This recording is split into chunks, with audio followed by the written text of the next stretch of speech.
রামনবমীর প্রতিষেধক ওয়াকফ নিয়ে রাস্তায় মুসলিম জনতা, স্পর্শকাতর জায়গায় রবিবারের সাংগঠনিক প্রস্তুতি তৃণমূলেও। পশ্চিমবঙ্গ জুড়ে মেরুকরণের রাজনীতি আগেই শুরু হয়েছিল। যুযুধান বিভিন্ন রাজনৈতিক শিবিরের ধারণা, বিধানসভা ভোট যত এগিয়ে আসবে ততই তা গভীরতর হবে।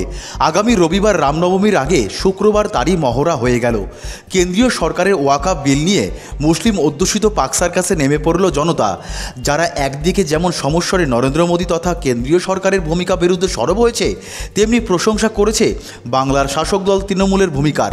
প্রতিবাদ বিক্ষোভ আয়োজনে প্রশাসনিক সহযোগিতা করায় সেই জনতা ধন্যবাদ জানিয়েছে রাজ্য সরকারকেও।